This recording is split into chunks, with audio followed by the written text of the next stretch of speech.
नमस्कार दोस्तों, कथा श्रेणी चैनल में आप सभी का बहुत बहुत स्वागत है। मैं आपके सामने आज एक नई कहानी लेकर प्रस्तुत हुई हूँ। कहानी का शीर्षक है एक बूढ़े भिखारी की अनोखी कहानी। हर दिन एक भिखारी दरवाजे के पास आकर भीख मांगता था और घर का मालिक हमेशा घर के बाहर आते ही उसे देखकर फिर जाया करता था।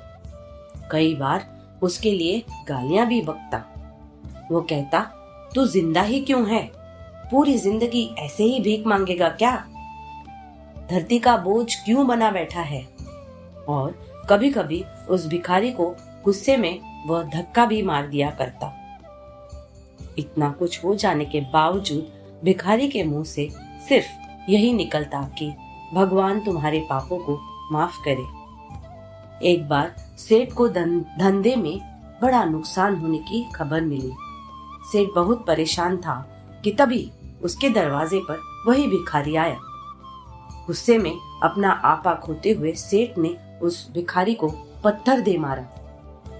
पत्थर लगने के कारण भिखारी का सिर फूट गया और उसके सिर से खून बहने लगा।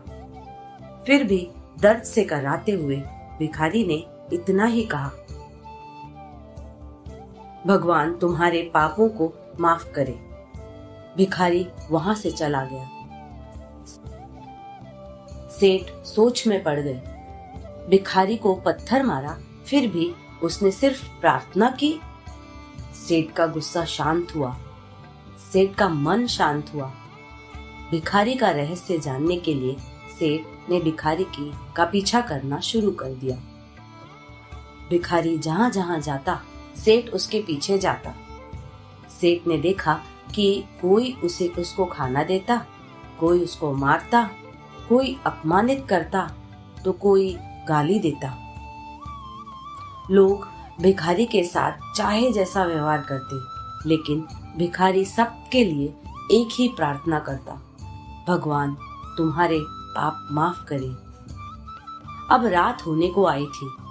भिखारी अपने घर जाने के लिए लौटा। वो अपने घर पहुंच गया, लेकिन सेठ अब भी उसका पीछा कर ही रहा था। एक पुरानी टूटी हुई खटिया पर एक बूढ़ी औरत लेटी हुई थी। काफी कमजोर और बीमार लग रही थी। वह भिखारी की पत्नी थी। अपने पति को वापस आता देख वह खाट से उठ खड़ी हुई। पत्नी ने अपने पति के भीख वाले कटोरे में देखा, उसमें सिर्फ आधी बासी रोटी थी। उसे देखकर वह बोली, आज बस इतना ही मिला? और हाँ, आपके सिर से खून निकल रहा है, ये चोट कैसे लगी? बूढ़ा भिखारी बोला, आज बस इतना ही मिला, किसी ने कुछ दिया ही नहीं। सब ने गालियां दी और एक ने पत्थर भी फेंका, इसीलिए मेरा सिर फट गया।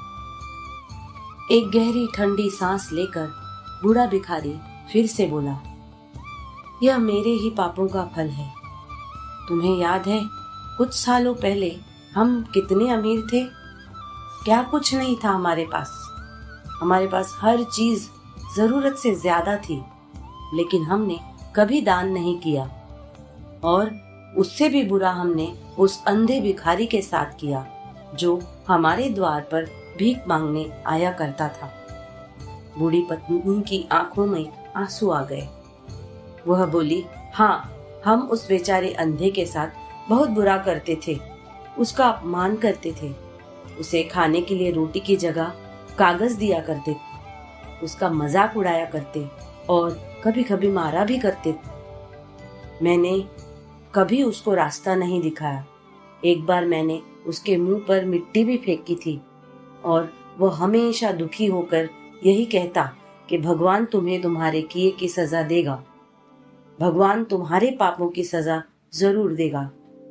उसका श्राप सच हुआ और हम इस दुख भरी जिंदगी में आ गए। भिखारी बोला, हाँ, उसका श्राप सच हुआ, इसीलिए मैं किसी को बद्दुआ नहीं देता। चाहे कोई मेरे साथ कैसा भी बर्ताव करे, मैं हमेशा उसके लिए प्रार्थना करता हूँ। मैं नहीं चाहता कि कोई भी हमारे जैसे जिंदगी का अनुभव करे, किसी को भी हमारे जैसे दुखों का सामना करना पड़े। वो नहीं जानते कि वह कितना बड़ा पाप कर रहे हैं, इसीलिए अनजाने में हुए पाप की ऐसी सजा किसी को भी मिले मैं नहीं चाहता। सेठ वहीं पर छुपकर ये सारी बातें सुन रहा था। अब उसे सब कुछ समझ में आ गया था। भिखारी और उसकी पत्नी ने वह आधी रोटी मिल बांट कर खाई और भगवान को धन्यवाद बोलकर सो गए। अगले दिन बूढ़ा भिखारी फिर से भीख मांगने गया। सेठ के घर के पास जाते ही सेठ ने पहले से ही गरम रोटियां उसके लिए निकाल कर रखी थी। उसे देते हुए सेठ विनम्रता से बोला, माफ कर दीजिए बाबा, मुझसे बहुत बड़ी गलती हो गई। बूढ़ा भिखारी बोला, भगवान तेरा भला करे। इतना कहकर वह आगे निकल गया। इस कहानी से जो सीख लेने लायक है वह बड़ी ही सिंपल है कि आदमी चाहे किसी के बारे में बुरा कहे या भला करे, लेकिन भगवान सिर्फ कर्म के हिसाब से उसको फल देता है। क्या हुआ अगर भगवान नहीं दिखता है, लेकिन यह बात बिल्कुल सच है, उसके खाते में सबका हिसाब बहुत पक्का होता है। इसीलिए जब किसी के लिए कुछ भी करो तो अच्छा ही करो। तो प्यारे दोस्तों, उम्मीद है आपको ये कहानी जरूर पसंद आई होगी। हमारे चैनल को प्लीज सब्सक्राइब करें, स्टोरी को लाइक, शेयर और कमेंट करें और अपना ख्याल बहुत अच्छी तरह से रखें। अगली कहानी लेकर मैं फिर प्रस्तुत होंगी। तब तक के लिए धन्यवाद।